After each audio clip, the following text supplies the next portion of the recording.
오늘 지금 그 북미 정상회담을 하노이에서 하죠. 오늘은 저 만찬한다 그러고 내일은 회의를 한다고 그러는데, 아무튼 우리 민족의 운명에 또 중대한 기로가 될 수도 있는 그런 중요한 회의인데, 좋은 결과가 나오고 이 땅의 전쟁의 어떤 위험이라든지 핵무기의 위험이라든지 이런 게 다 해소되면 좋겠다, 그런 생각입니다. 우리 함께 조국을 위해서 기도해 주시길 바랍니다.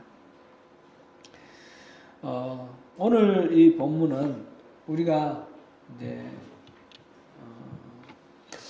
하나님이 일하시는 방식을 좀 알아보고 우리가 어떻게 그것에 반응하면서 순종하면서 살아갈 것인가, 그것을 한번 살펴보려고 합니다. 근데 이제까지 우리가 하나님 일하시는 사역들과 여러 가지 방식, 우리를 부르시는 이유, 이런 것들을 다 우리가 살펴봤는데, 오늘 우리의 실질적인 어떤 순종이 어떤 의미를 갖는지 그것을 한번 보겠습니다. 먼저 우리가 이 본문을 보면서 생각할 것은 하나님이 우리 안에 계신다라는 사실입니다. 하나님이 저와 여러분 안에 계십니다. 그렇습니까? 아멘. 예. 우리 모두 안에 하나님이 계시는 거 우리 믿죠? 하나님이 우리 안에 계신다는 사실에 대해서 우리 잠깐 한번 생각해 보면 좋겠습니다. 우리는 생활 환경이 좀 옛날에 비하면, 우리 어릴 때 비하면 많이 좋아졌는데, 깨끗하고 많이 정결하고 좋죠. 지금 생각해보면 제가 옛날에 살던 그 집에 가서 살아라 그러면 아주 못 살 것 같아요. 그때는 좁고 방도 그렇게 한옥 이 농촌 지역에 있는 집들이 작았어요. 작아서 집 방도 좁고 그리고 지저분하고 막 그랬어요. 제가 철 들기 전에 그럴 때 기억해 보면 방바닥도 이 장판이 없어가지고 나중에는 비료포대 나온 거 비료포대를 발랐는데, 비료포대 바르기 전에는 채석자리를 깔았어요. 우리 동네가 더 가난해서, 우리 집이 더 가난해서 그런지 모르겠는데 채석자리를 깔았는데, 이제 뭐 저도 애기 시절을 거쳤고 우리 조카들이 보면 그게 이제 뭐 똥 살 수도 있잖아요. 그러면 이제 막 쇠 끼고 이런 정도로 아주 청결함을 유지하기가 어려운 그런 환경이었어요. 흙이 또 이렇게 올라오고 막. 그런데 제가 이제 한 5살, 6살, 7살 학교 들어가기 전쯤에 아마 이걸 바른 것 같아요. 비료포대로 바르고 그 다음부터는 훨씬 나아진 것 같아요. 그리고 기름으로 이렇게 들기름 해가지고 이렇게 광을 내고 이랬던 기억이 납니다. 이렇게 좁고 지저분한 곳에 우리가 들어가라 그러면 우리 싫지요. 만약 우리가 여기 뒤에 가면 쓰레기통 큼지막한 게 하나 있습니다. 그거 우리가 충분히 들어가도 좋습니다. 그만한 여유가 있어요. 들어가서 그 안에 들어가서 앉아 있으라 그러면 좋겠습니까? 그렇게 들어갈 사람은 아무도 없겠죠. 비좁은 장소, 하수구에 들어가라면 어떻겠습니까? 그냥 그게 꼭 죽을 일이라면, 그렇지 않으면 죽는다 그러면 어디라도 가겠지만, 그렇지 않으면 우리 가지 않을 것입니다.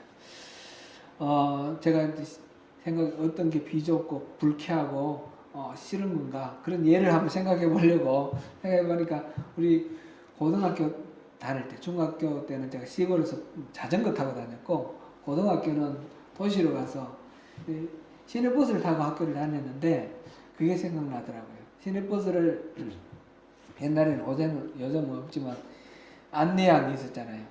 근데 그 시간에 그 차를 놓치면 지각하기 때문에 학생이나 직장인이나 억지로 그 차를 타려고 합니다. 타려고 하는데 안에도 꽉 차 있는데 이 문에 매달리면 그 안내양이 양쪽 이렇게 잡고 오라 하고 이제 가면 이 운전수가 한 번 이렇게 싹 돌죠. 버스 요즘 운전하면서 그때도 생각이 드러납니다. 한번 싹 커브를 털면 길 안에 들어갈 때 이렇게 싹 이렇게 털면서 바로 이렇게 가도록 하면 그 사이에 사람들이 확 몰려가지고 얼른 그때 문 탁 닫고 이렇게 하던 게 기억이 납니다. 사람들 몸이 닿고 여름에 땀 냄새 나고 지독한 그런 불쾌감 그런 네, 생각납니다. 옛날에 우리 해방 전에 일제 시대 그 시절 때죠. 1930년대에 극동지방 블라디보스토크를 중심으로 그쪽에 연해주에 살고 있던 조선 사람들이 우리 민족이 스탈린의 민족 정책에 의해서 17만 명이라고 그러는데 그렇게 수많은 사람들이 잡혀서 강제로 저 중앙아시아 쪽으로 강제 이주당했습니다. 카자흐스탄, 우즈베키스탄, 요즘 그 자손들이 고려인으로 이렇게 우리 고국 찾아오기도 하고 그러지 않습니까? 그 사람들, 고려인의 조상들이 바로 1930년대 강제 이주 간 우리 사람들입니다. 그때 열차를 타고 한 달 넘어 이렇게 강제 이송되는 과정 속에서 너무너무 사람들이 이렇게 넓게 이렇게 침대 칸에 태워주는 게 아니라 짐 칸에 꽉꽉 끼워가지고 집어넣어가지고 제대로 눕지도 못하고 그러면서 이제 용변 보는 공간도 없는 그 상태에서 그냥 끼워가지고 가면서 냄새가 나고 오물 범벅돼가지고 그렇게 갔어요. 그런 상황 속을 우리 보고 들어가라 그러면 어떨까요? 너무너무 싫을 것입니다. 하나님이 우리 안에 들어오셨다는 것을 한번 상상해 보십시오. 하나님은 어떤 분이십니까? 이 우주 만물을 만드신 분입니다. 그 위대하시고 거룩하신 분이 그 정결하시고 숭고하신 분이 우리 안에 들어왔다고요. 우리 안에 제가 제 자신을 들여다봐도 정말 참 답답하고 한심할 때가 많습니다. 죄가 많고 욕심과 더러운 그런 추한 그런 모습들 더럽고 속은 또 얼마나 비좁은지 작은 일에 분노하기도 하고 삐지기도 하고 너무너무 비좁습니다. 그런데 우리 안에 오셔서 우리와 동행하시고 또 우리 세상 끝날까지 함께 해주시겠다고 약속하시고 우리 식구가 돼서 우리 안에 거하십니다. 사십니다. 하나님이 우리 안에 계시다는 말 이거는 사실은 이 컵에 물이 들어있는 것처럼 이게 우리라면 이 안에 이렇게 담겨있는 하나님 우리에게 담겨있다 그런 의미는 아니죠. 우리 비전은 우리 안에 더럽고 추한 우리 안에 들어오셨다 이 말이 어디에 신체 일부에 어디 잠겨있다 이런 말씀 담겨있다는 말씀이 아니고 우리의 육체와 우리의 영혼 이것 안에 예수님이 오셔서 하나님이 오셔서 이게 하나가 되어 있다는 거죠. 하나의 혼연일체가 되어 있다. 우리 안에 우리 인격으로 하나님의 인격이 덧입혀져 있는 그런 상태입니다. 이건 구분되는 게 아니고 섞여 있는 하나가 되어 있는 그런 상태로 우리 안에 들어오셨다는 거죠. 전에 어떤 목사님이 설교를 하셨는데 그 설교를 어느 분이 하셨는지는 잘 기억이 안 나고 그 내용은 아주 강렬해서 이렇게 기억이 납니다. 자세한 건 그 설교 하신 분의 그 취지만 제가 기억이 나는 거죠. 제가 한번 그 내용을 좀 한번 전해드리겠습니다. 예수님이 우리 안에 와 계신다는 것은 얼마나 놀랍습니까? 그 거룩하고 영광스러운 하나님이 스스로를 낮추어서 지극히 작은 자 우리 가운데 와 계신다는 것 참으로 감사하고 황공스럽습니다. 근데 그런 요지로 설교를 했는데 어떤 분이 나중에 의문을 제기를 합니다. 목사님, 예수님이 우리 안에 오신 거 감사하죠. 그런데 예수님이 오셨으니까 하나님으로 이렇게 숭배받고 사람들이 떠받들고 그러지 않습니까? 그렇게 말을 하는 거예요. 그 말은 우리가 떠받들고 예수님을 하나님으로 이렇게 숭배를 하니까 예수님이 우리 안에 오신 게 그렇게 손해볼 것 없으시다.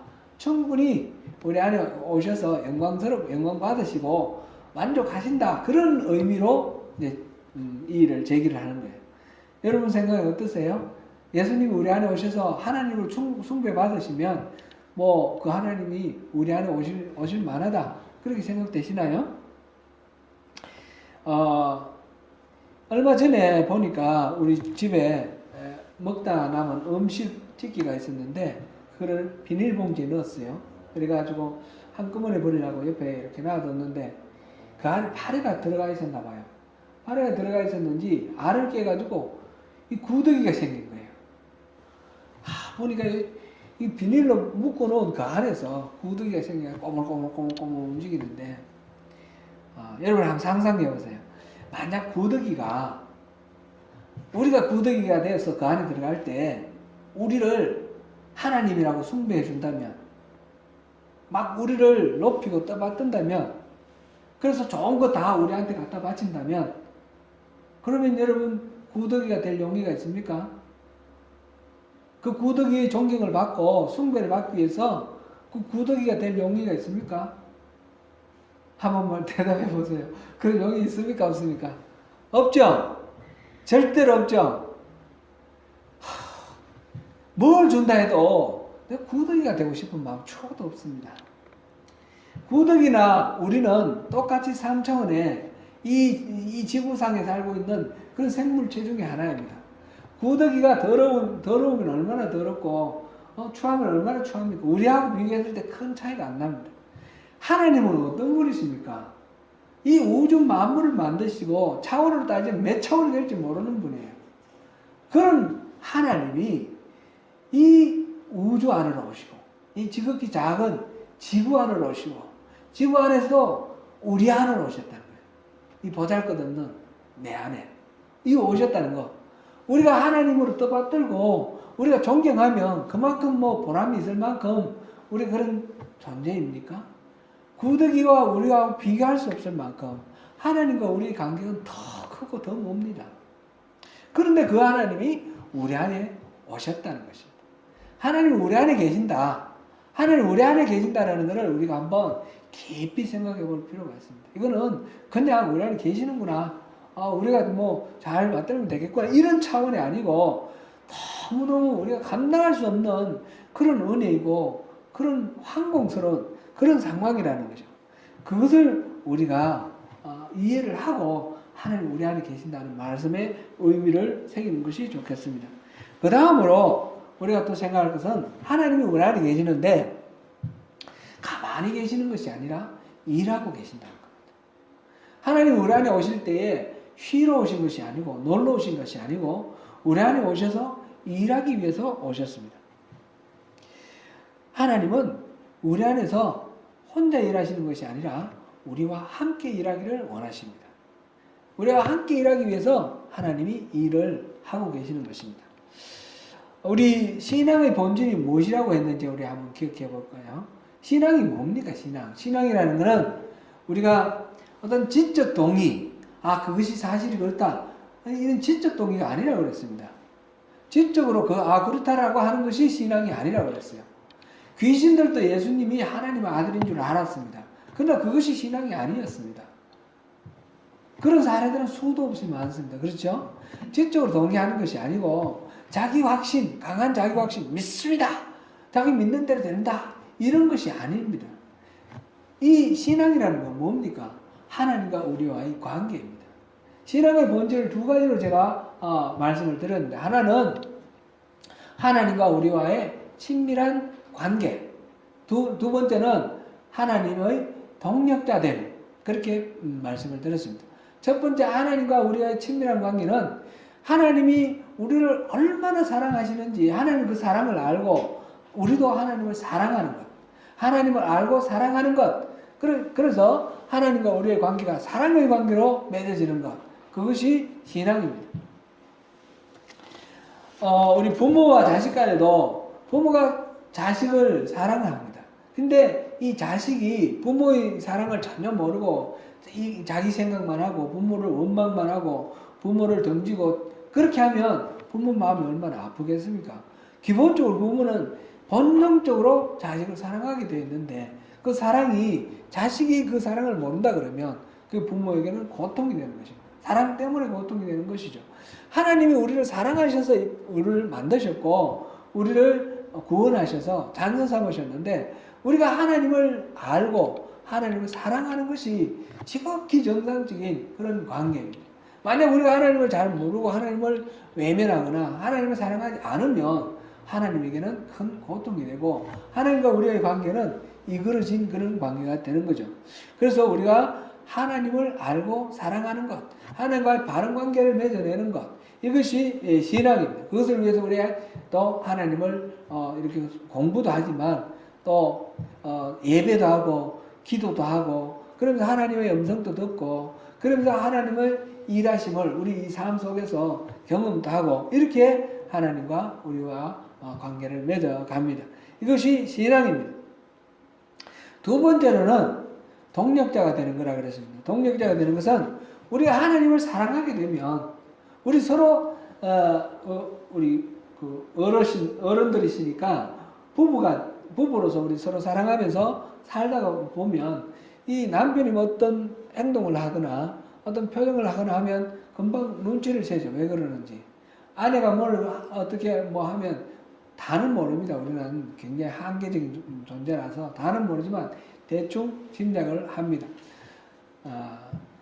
하나님하고 우리가 가까워지면 하나님의 마음을 알게 됩니다. 하나님 뭘 기뻐하시는지, 뭘 싫어하시는지, 하나님과의 친밀한 사랑의 관계에 들어가면 하나님의 뜻을 분별하는 거죠. 우리가 주기도문에서 우리 기도하기를 하나님의 뜻이 이 땅에 이루어지기를 원합니다. 이렇게 기도했지 않습니까? 하나님의 뜻을 우리가 알기를 원하고 하나님이 기뻐하시기를 원하는 것입니다. 그랬을 때에 하나님이 뭘 기뻐하시는지 뭘 싫어하시는지 알게 되면 그것을 우리 주변에서 어떻게 하면서 하나님 기뻐하시는지 어떻게 하면서 싫어하시는지 그걸 알게 되고 하나님이 나를 통해서 뭘 하려고 하시는지 하나님이 일하시는 것을 우리가 분별할 수 있게 됩니다. 그래서 그 하나님이 일하시는데 우리가 동참하는 것. 그래서 나를 통해서 하나님의 그 바라심이 이루어지도록 하는 것. 이것이 바로 동력자의 삶이죠.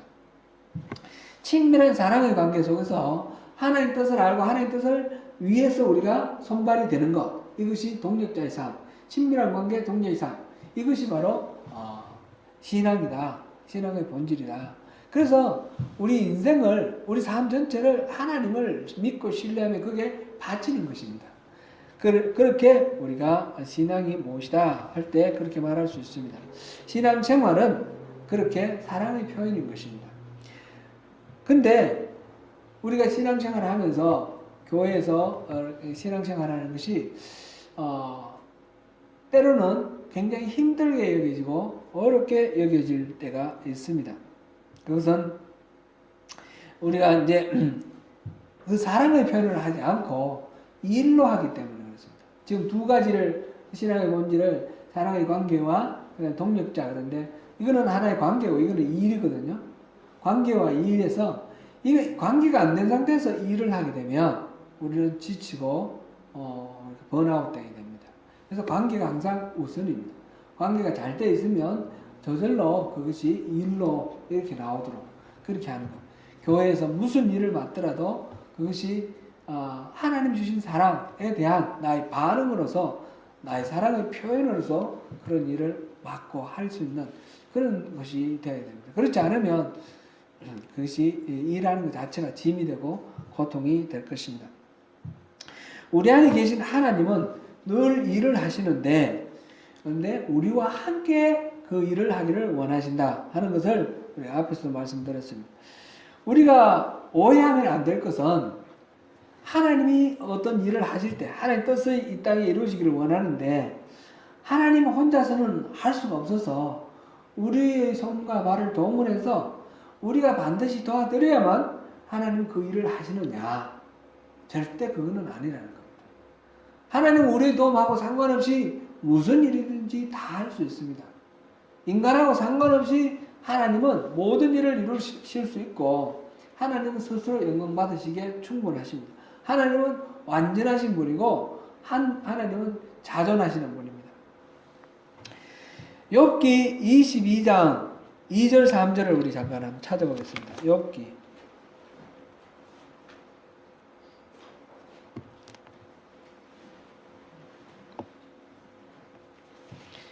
찾으셨습니까? 같이 읽어보겠습니다. 시작. 사람이 어찌 하나님께 유익하게 하겠느냐? 지혜로운 자도 자기에게 유익할 따름이니라. 내가 의로운들 전능자에게 무슨 기쁨이 있겠으며 내 행위가 온전한들 그에게 무슨 이익이 되겠느냐. 아멘. 이 말은 욥의 친구 대만 사람 엘리바스가 하는 말인데요. 이 사람들은 나중에 다 하나님으로부터 질책을 받죠. 욥기를 읽을 때 욥기 그렇게 긴 성경인데 첫째부터 1장부터 3장까지만 읽고 나머지 40장하고 이거 몇 장만 읽고 중간에 거는 전부 이게 질책당한 친구들의 이야기니까 의미가 없다, 가치가 없다 이렇게 생각하는 경향이 있습니다. 그러나 그렇지는 않습니다. 친구들의 이야기가 전부 엉터리고 틀린 말인 것이 아닌 것입니다. 친구들의 이야기가 하나님의 질책을 받는 이유는 맞는 말로 사람 상처 주기 때문에 그렇습니다. 물론 틀린 말도 물론 있지만 기본적으로는 맞는 말로 사람을 평가하고 비판하고 질책하고 그래서 고통당한 욥에게 위로하고 격려하러 가서 그 욥을 정죄하고 판단하고 괴롭혔기 때문에 그것이 문제가 된 것입니다. 지금 이 말씀도 그래서 틀린 말이 아니라 맞는 말입니다. 맞는 말이라고 생각하고 이 말을 한번 생각해 보십시오. 사람이 하나님께 무슨 유익을 끼치겠느냐 이 말입니다. 자기에게는 좋을 뿐이고 우리 사람이 의로운들 하나님께 무슨 기쁨이 있겠고 온전한들 하나님께 무슨 이익이 있겠느냐. 사람이 어떻게 온전함으로써 하나님께 보탬이 되는 것은 사실상 그런 것은 하나님의 보탬이 되기 때문에 사람을 쓰시는 건 아니라는 것입니다. 사도행전 17장 24절 25절도 우리 한번 읽어보겠습니다. 이거는 아테네에서 있었던 이야기인데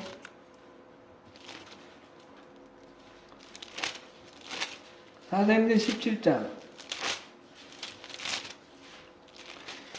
24절 25절 읽어보겠습니다.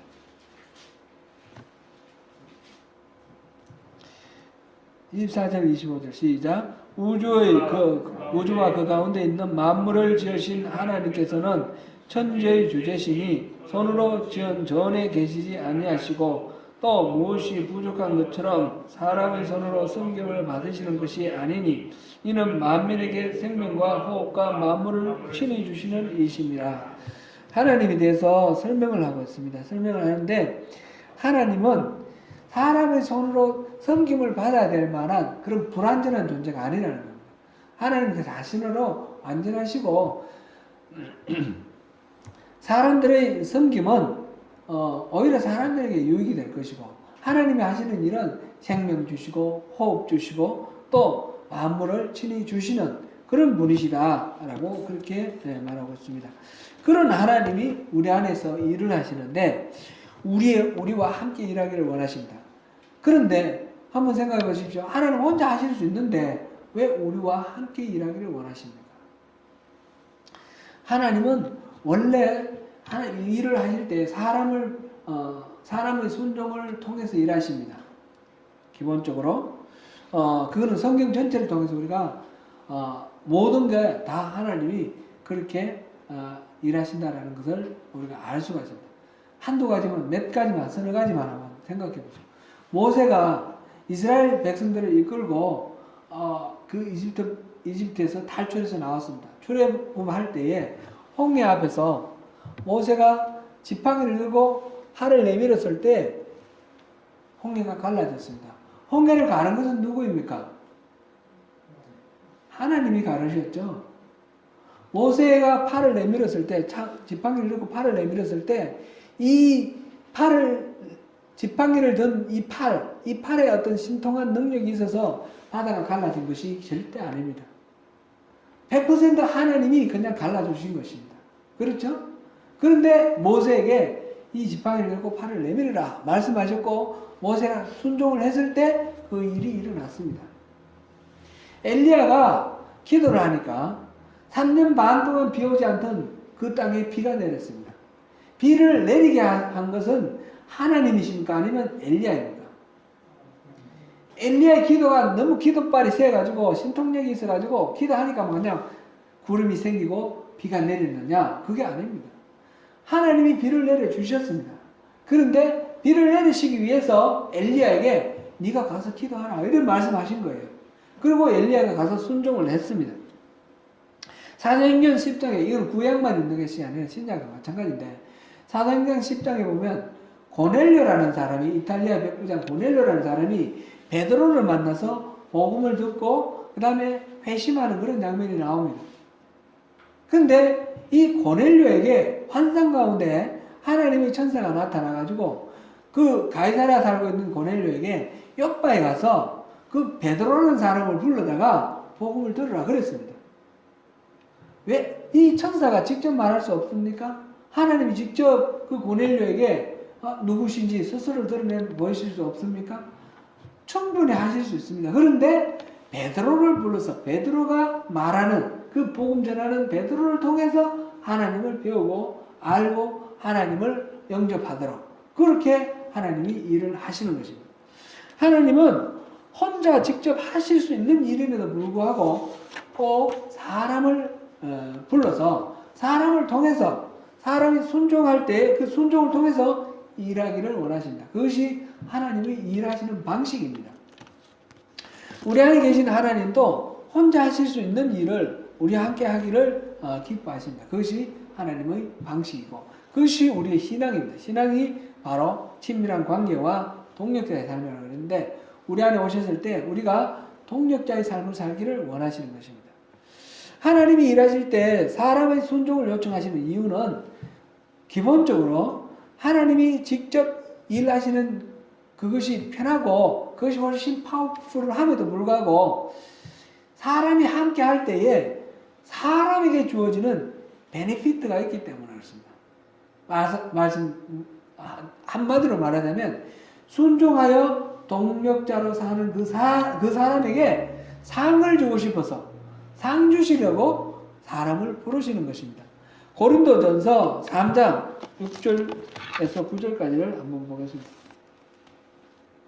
고린도전서 3장 6절부터 9절까지 읽어보겠습니다. 시작. 나는 심었고 아볼로는 물을 주었으되 오직 하나님께서 자라나게 하셨나니 그런즉 심는 이나 물 주는 이는 아무것도 아니로되 오직 자라게 하시는 이는 하나님뿐이니라. 심는 이와 물 주는 이는 한 가지나 각각 자기의 일한 대로 자기의 상을 받으리라. 아멘.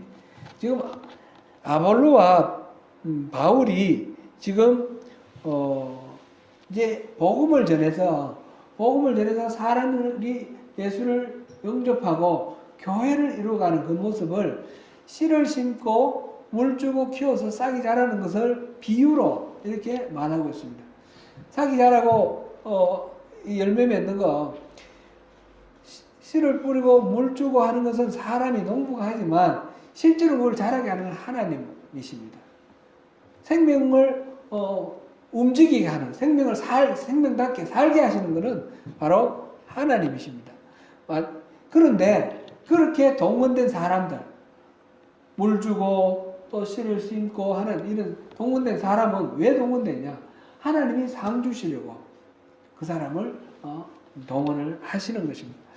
하나님이 사람의 순종을 말하시는 이유는 하나님께 무슨 이익이 있어서가 아니고 그 사람들 순종 없으면 하나님이 일 못하시기 때문도 아닙니다. 순종하는 사람에게 상을 주시기 위해서 그렇습니다. 하나님이 우리 안에 계시면서 일하실 때도 우리에게 상을 주시기 위해서 우리에게 함께 일하자고 말하십니다.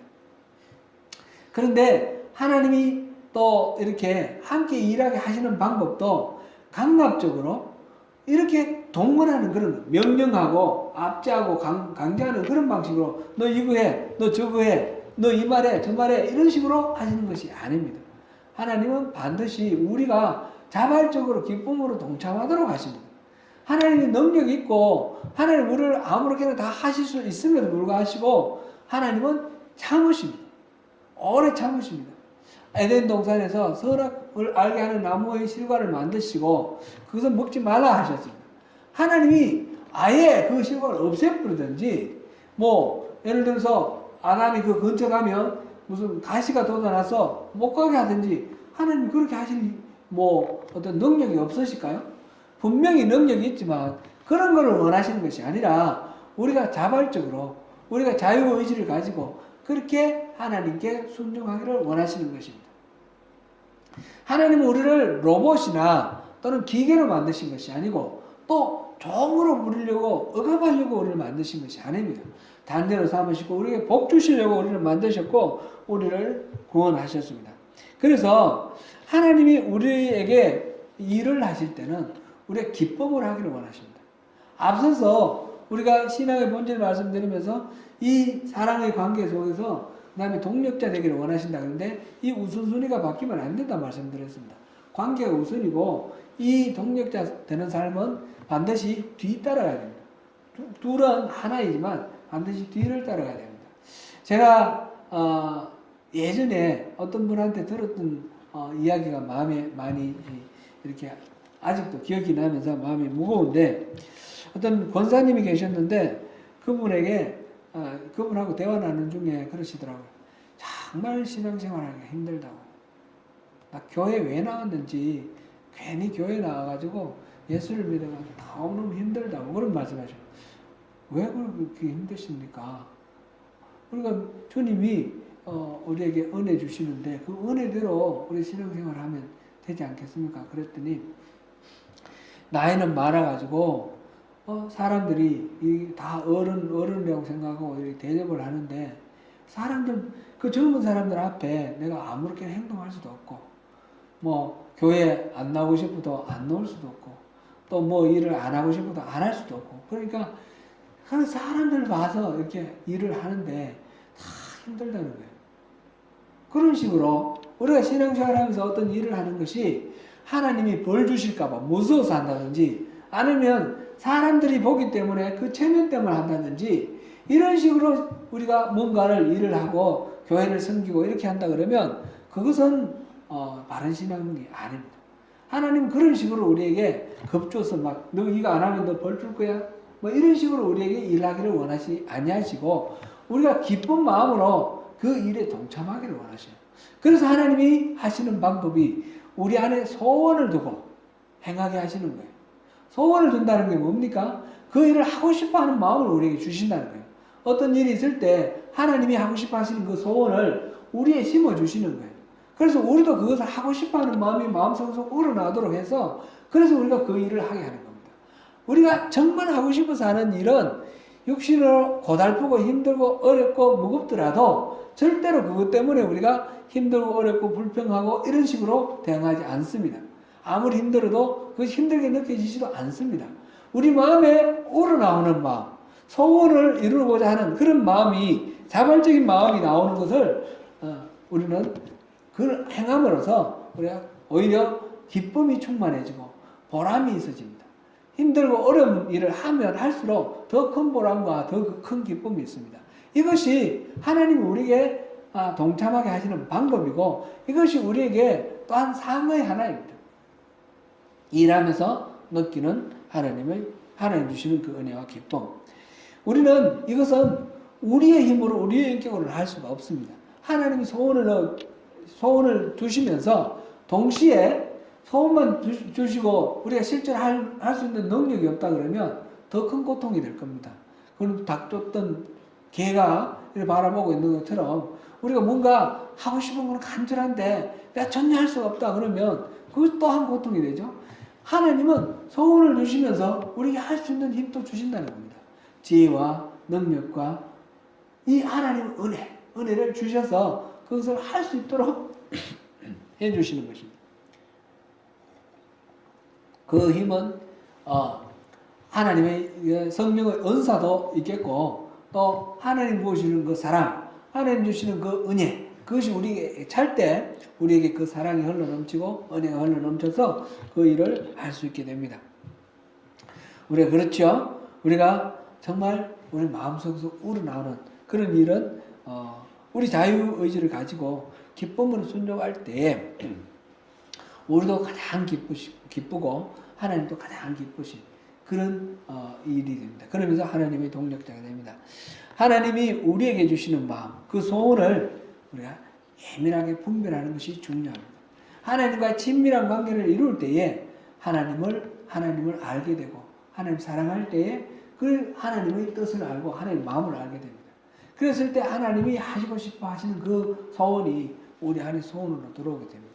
그럴 때 예민하게 이걸 분별하고 우리가 순종하고 나가는 것이 우리가 그것이 신앙생활에 절대적으로 중요합니다. 만약 그런 소원이 깨달아지지 않는다면 우리는 기도해야 됩니다. 하나님, 주님의 마음을 알기를 원합니다. 주님 마음을 제게 부어주십시오. 주님이 기뻐하시는 뜻이 무엇인지 저에게 알게 해주시고 그것을 이루기 위해서 제가 기꺼이 주님께 동참할 수 있도록 그 마음을 저에게 주십시오. 이렇게 기도를 해야 됩니다.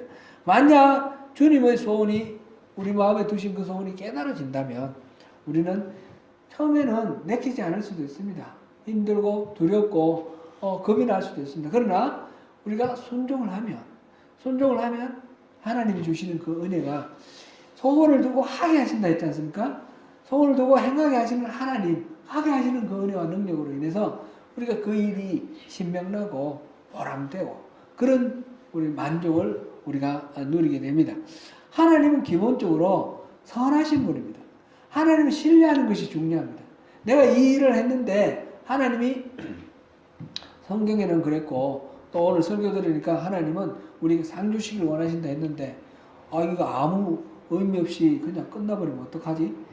그런 식으로 생각하실 이유가 없습니다. 하나님의 본질이 그런 분이 아니기 때문입니다.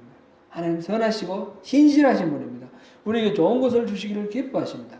우리를 부려먹고 억압하고 우리를 힘들게 하고 기뻐하시는 분이 절대 아닙니다. 하나님이 주시는 마음은 선한 것이라는 것을 절대적으로 신뢰하면서 순종할 때에 주님이 예배하신 것이 우리의 복이 됩니다. 사랑하는 성도 여러분, 우리 안에 계셔서 일하시는 하나님을 느끼고 깨달으시길 바랍니다.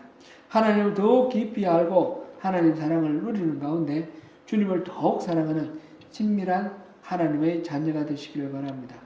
그 하나님이 우리에게 소원을 두시고 행하게 하시는 일을 예민하게 분별하시고 하나님 소원을 풀어드리기 위해 기꺼이 나서서 하나님의 동력자가 되시기를 바랍니다. 신앙생활은 결국 하나님과의 친밀한 관계입니다. 그 관계 안에서 동력하는 것입니다.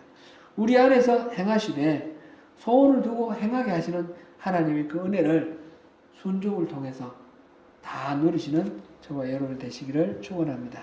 기도하겠습니다.